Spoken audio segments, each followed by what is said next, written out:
most people's first or action before the snowstorm happens and they get locked up is they go get milk, bread, and eggs at the store. Okay, we want to do a little more than that. We want to be ready for whatever is going to happen or potentially can happen. So we think about this. Some other things, and we've kind of talked about this in some other events, but like say, for example, for some of the things that you may want to do is to secure your water heater to the studs in the wall so that if there's like an earthquake or a tornado or some other kind of strong windstorm, the water heater doesn't get knocked over, and especially if it's a gas or electric, we don't create a fire. Okay, so other big furniture, we want to make sure that we have it secured to the wall. Large bookcases, wardrobes, trunks, whatever. All of these things, these are actions that we can take before the event occurs so that everything is kind of ready in case something does happen. Okay. Other actions like during an event. So for example, we have a 6-month power outage. Power goes out all across the state, the county, whatever. If you are somewhere else, your first action is to going to get back to your secure location, your shelter, your home. Okay, so all of these are actions that need to be identified during the event. Now, after the event, things that you can think about. What are we going to do after the event? As we just talked about, in this case of the snowstorm, we're all going to huddle in one room. We're going to build pallets on the floor. You can make this fun for kids that are younger so that they don't get scared. Make it a game. We're going to be camping in the middle of the front room, and we're going to have a kind of a campfire going. Okay. It may be a propane stove that, you got those little cans of propane, the little camp stoves. It may be some candles that you sit inside of a pie tin. I'm going to try to do a video on that here when I can get back outside. It's been raining here a lot, so I haven't been able to get outside. But whatever it is, however it is, and that needs to be identified, and you need to have alternates. So in the case of like the camp stove, I've got X number of cans of propane gas, or I've got a big can of propane gas.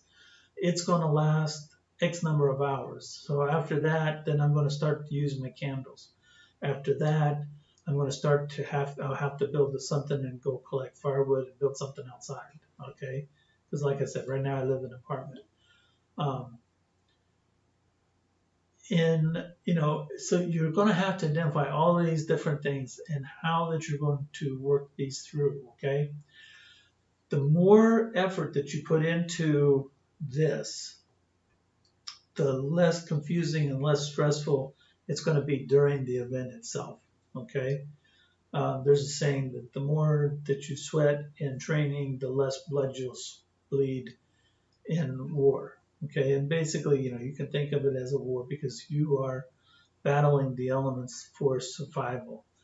Because if you don't do anything, especially in a snowstorm and the power goes out and there's no heat and there's no way to cook food, you're either going to starve to death or freeze to death.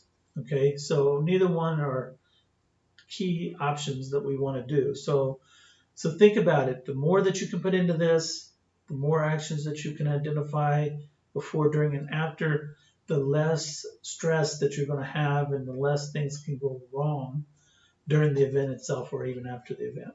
Now, the other thing that you have to consider is, are you going to stay there or are you going to bug out? And if you're going to bug out, where are you going to bug out to? Okay, that needs to be identified. There's a course that we teach called site selection,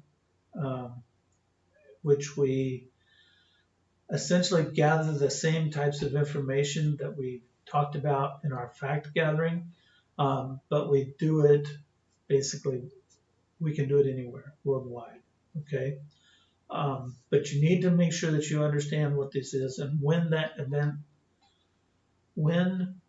the event that occurs that's going to cause you to bug out, that is the second trigger. What is going to cause you to move out from where you are to an alternate location that is more secure than where you are at?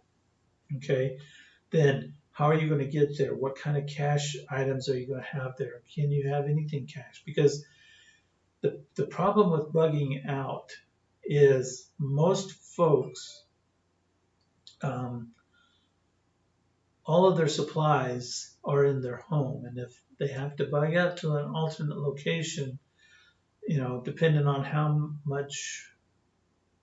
how many supplies that you have and the vehicle that you have, you may not be able to pack it all, and you may not have time to get it all.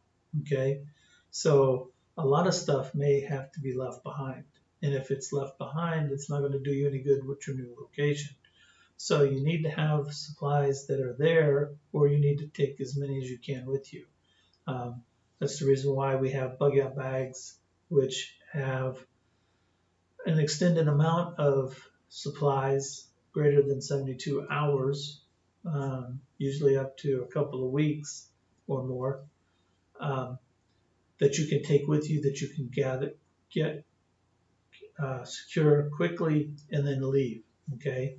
Now, something that I want to talk about real quick: supplies that when something happens and you start to get into your supplies, the last supplies that you want to use are those that are in your bug out bag. So you want to use the other ones that you have in the pantry, etc., and not those that are in the bug out bag. If it comes down to it, then you need them, but that's not the place that you should go to first. Okay.